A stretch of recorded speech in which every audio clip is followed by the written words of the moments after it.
What's going on, everybody? Mortem here, this time bringing you my beginner's guide to prestige classes for Pathfinder Wrath of the Righteous. With the enhanced edition launching very soon, I'm going back and kind of updating some of my content for it. So naturally, I figured we'd talk about the prestige classes, what they are, how to use them, what each one is kind of good at, ones to stay away from, that type of stuff. So we're going to go through the list, talk about some of its strengths and weaknesses, and then at the end we'll do a bit of a summary. But let's start with what prestige classes actually are. These are essentially classes that have entry requirements, meaning that you have to typically be at least level 4 or 5 before you can even think about using them, and thus they are inherently multi-classes. All of the prestige classes will be at the bottom of the class sheet until you can use them, at which point they'll be added in with the rest of the classes. However, each individual prestige class has entry requirements. This can vary from things like feats to a certain amount of points in skills, and until you meet those, you simply cannot use these. But that's pretty much what prestige classes are, pretty straightforward. However, in some cases, these prestige classes will actually carry forth mechanics from the base classes, such as the arcane or divine spellcasting progression, hexes in one case. Sometimes the classes of a prestige class will stack with other classes in terms of determining which feats you qualify for, that type of stuff. As such, using prestige classes takes a bit more know-how than a lot of the regular classes do. Furthermore, each prestige class only has 10 levels, as these are of course not designed to be pure level 1 through 20 classes.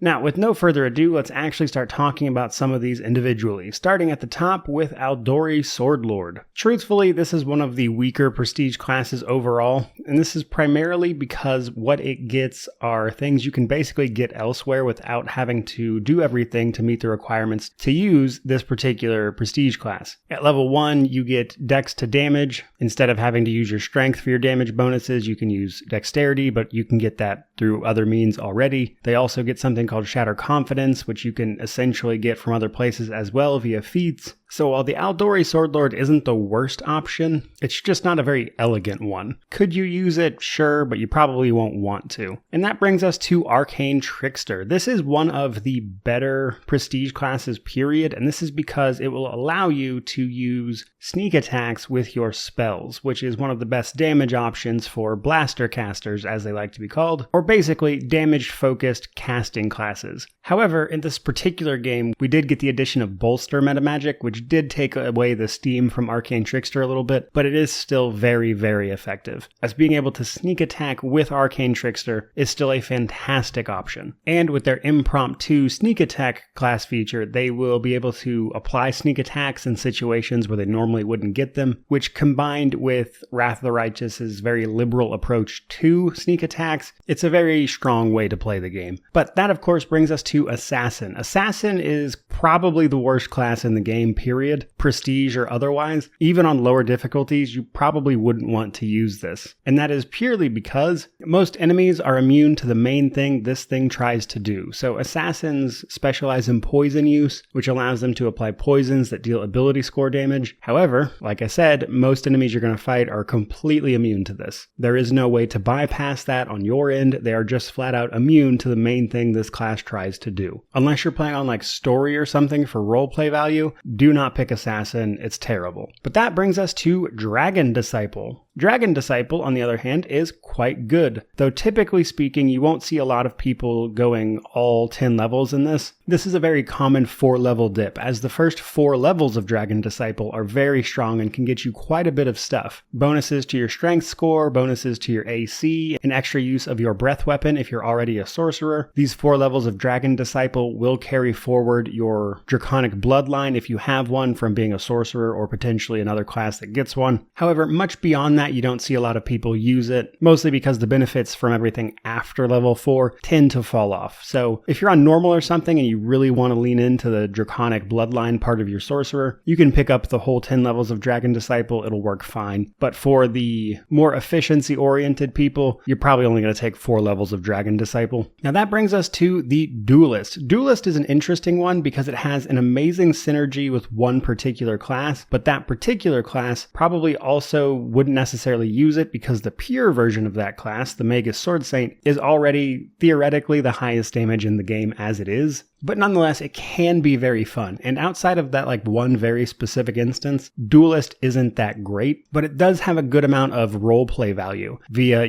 being a duelist, someone who parries attacks and then hits enemies with counterattacks. It's not bad by any means, but it's also not the most amazing option you could possibly make unless you use it, again, with a very specific build in mind. But most of the time, Duelist really isn't that good. And then we have Eldritch Knight. Eldritch Knight is a pretty cool option because this allows you to carry forth both your fighter levels for feats, their full base attack bonus, as well as an arcane caster line. And then at level 10, if they confirm a critical, they can quicken a spell, which means use it as a swift action within the next 2 rounds. Overall, a pretty cool option. I would say the Magus as a class kind of does the same thing. But if you don't want to play a Magus and you still want to play someone who is in melee and also can cast spells competently, Eldritch Knight is a very solid option for you. And then we have Hellknight. Hellknight is one of the better prestige classes overall. For starters, they get things like Smite Chaos. Most of the enemies we're fighting are going to be chaotic. They get a lot of other bonuses depending on what order they go with. And at level 10, they can even get special weapon abilities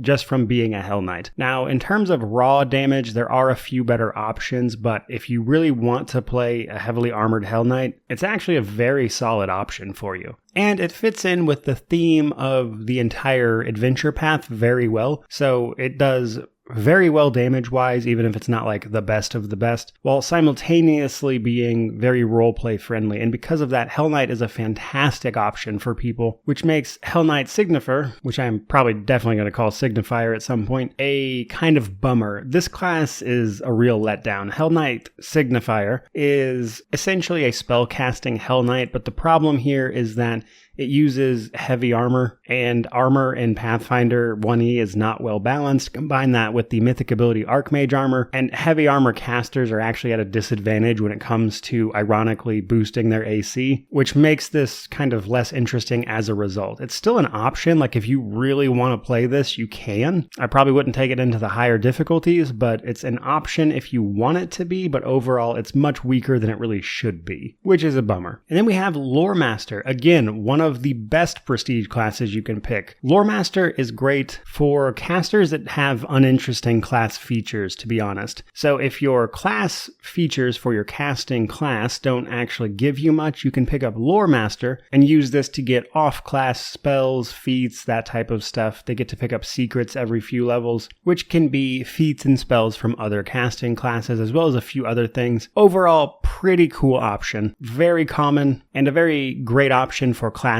with very boring progression, because you can carry forth your spell progression from that class while also actually doing something with the levels besides just getting more spells, which in the case of several classes actually is basically all they get. And that brings us to the Mystic Theurge. Another caster type, however, this one sacrifices a bit of damage potential to combine divine and arcane spell casting. You'll need, in order to use this particular prestige class, the ability to cast from arcane and divine spellcasting schools. However, this prestige class allows you to carry forth the progression of both of them, and you get a ton of extra spell slots. Now, in many cases, this will again potentially limit your damage potential. However, what you get in return are just spells for days, especially if you use the abundant casting mythic abilities, which just grant you more spell slots for certain spell levels. Mystic Theurge can just cast non-stop all the time because they just have such an intense amount of spells, which can make up for the bit of damage they may or may not lose from their classes. Very strong pick. You'll see this one used quite a bit. And that brings us to Stalwart Defender. This one is incredibly average. It's not bad if you're playing on like normal or something and want to build a tankier character. Then Stalwart Defender is a decent way to go. The problem here is that on higher difficulties, you want to focus on dealing more damage than trying to reduce incoming damage because it just doesn't work very well, at least in the way this class tries to, which is primarily through things like damage reduction, etc. But the damage enemies on Unfair, for instance, do is so much more than the damage reduction this gives that it's just not worth your time. But if you're on like normal or something and want to play a tankier character, Stalwart Defender can be a decent choice. But that brings us to Student of War. For most people, Student of War is useless. You could potentially play it as a roleplay option, yes, But their big thing is know your enemy, which allows them to get bonuses depending on a stance they decide to take, which can obviously be a cool mechanical thing to play around, but it's not very strong overall, even with their bonuses to attacks. The main reason people would want to take Student of War is their second level ability called Mind over Metal, which changes their Dex to AC to Intelligence to AC. But the problem with this is that the classes that would want to use that aren't going to meet the requirements to actually use Student of War, which would require them to take feats that they just would not take otherwise. For an ability that isn't that crazy, seeing as most casters don't wear armor and thus get their full Dex to AC bonus anyway, which can easily be augmented through buffs and items. So it's just one of those things where it's decent if you're playing on normal or something and enjoy the roleplay value.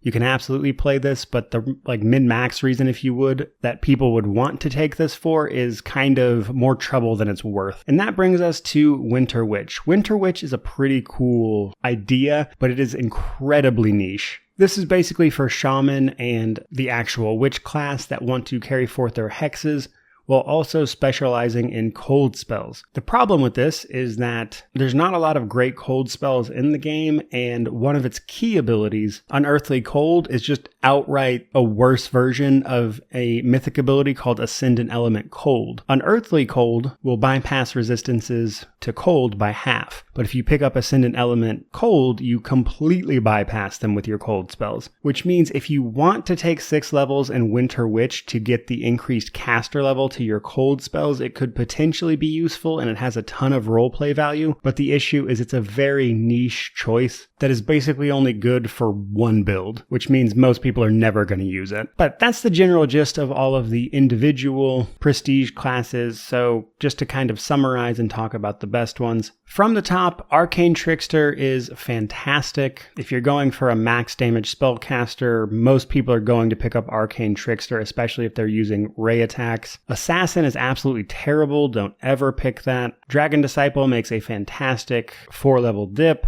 Eldritch Knight is really cool if you want to play a Gish character that is not a Magus. Hellknight is very strong, one of the better prestige classes overall. Loremaster and Mystic Theurge are great for casting classes that don't have a lot else going on besides the fact that they cast spells. For instance, the base class Wizard springs to mind. And then a lot of the other classes besides those are various levels of okay. Now, that's not to say they're unusable, as I've mentioned. Prestige classes are really build dependent. If you build to use a prestige class, a lot of them have potential to be quite good, especially if you're just playing on normal, for instance. And if you want to mix up your playthrough and use something beyond the base classes, I would encourage you to try out some of the better prestige classes. They can be a lot of fun and add a lot of roleplay value to the game. So beyond all that, I certainly hope you enjoyed the video. If you did, like, comment, subscribe, all that YouTube jazz. But regardless of any of that, truly, thank you so much for watching. I really do appreciate it. May you wander in wisdom and have an amazing day.